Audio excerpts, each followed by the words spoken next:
futurs chapitres du journal, comme à mon habitude, en cherchant dans les différentes histoires des âmes brisées, et en me baladant dans le village. Quand je me suis rendu compte de quelque chose, une chose que je n'avais jamais remarquée jusqu'à maintenant. Ou en tout cas, je ne crois pas en avoir eu conscience. Le silence, le calme, l'impression que le temps s'est figé. Le village semblait si tranquille. Jusque-là, à cause de ma rage, puis de mes tourments antérieurs, et enfin avec les événements liés à la cauchemardesque, je n'avais jamais remarqué à quel point le village était calme. Dans cet endroit, entre le monde des vivants et celui des morts, régnait une paisible atmosphère. Un lieu hors du temps, baignant dans la brume épaisse. C'était la réplique presque exacte du village originel, à quelques détails près. Et pourtant, les deux étaient radicalement différents. J'imagine que déjà l'absence de vie y joue pour beaucoup. Surtout par rapport à quand une âme arrivait et que je devais la punir. Là, tout de suite, le village était beaucoup plus animé.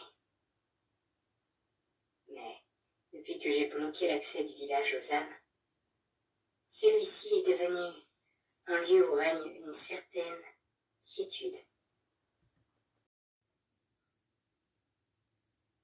J'ai du mal à me dire que ce ne sera bientôt plus le cas. J'ai récemment débloqué l'accès au village. Et à mon avis, de nouvelles âmes ne devraient pas tarder à arriver. Et alors ma collaboration avec la cauchemardesque commencera. J'avoue avoir quelques inquiétudes à ce sujet, mais je n'ai pas très envie d'aller en discuter avec ma nouvelle partenaire. Déjà, parce que je déteste la sensation que je ressens quand j'approche d'elle, mais aussi parce que j'ai un peu peur de lui parler de mes craintes sur notre partenariat. Je ne voudrais pas qu'elle pense que je me rétracte et qu'elle réagisse mal. D'ailleurs, la différence d'ambiance entre la zone où elle se trouve et celle où elle n'est pas est frappante. Quand j'y pense, sa simple présence rend l'atmosphère si étouffante. Et pourtant, avec moi, elle se retient. Qu'est-ce que ça sera quand une pauvre âme sera sa proie? Je n'aimerais clairement pas être à sa place. Heureusement que moi, elle ne me voulait pas vraiment de mal. Mais en attendant une nouvelle arrivée au village, je pense que je vais essayer de profiter de ce calme. Fermer les yeux et profiter de ce silence. Rien que fermer les yeux sans bouger me fait me sentir si sereine. Ça fait si longtemps que je n'ai pas ressenti ça. J'ai passé tellement de temps rongé par ma colère, tellement de temps à punir les âmes sans le moindre répit. Et même de mon vivant, il y avait peu de moments où je prenais le temps de profiter du calme, de me détendre. J'étais toujours omnibulé par ma soif de vengeance et de puissance.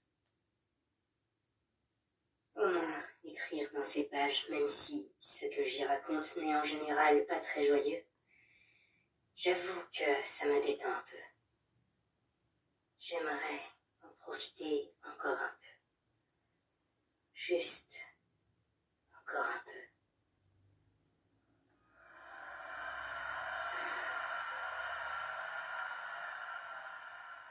Je le sens. Le village s'anime à nouveau. C'est comme s'il avait retenu sa respiration jusqu'à maintenant et qu'il recommençait à respirer. Et à mon avis, cauchemardesque l'a ressenti aussi.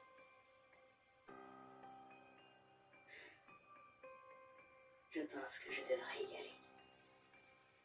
Je ne voudrais pas faire attendre notre invité.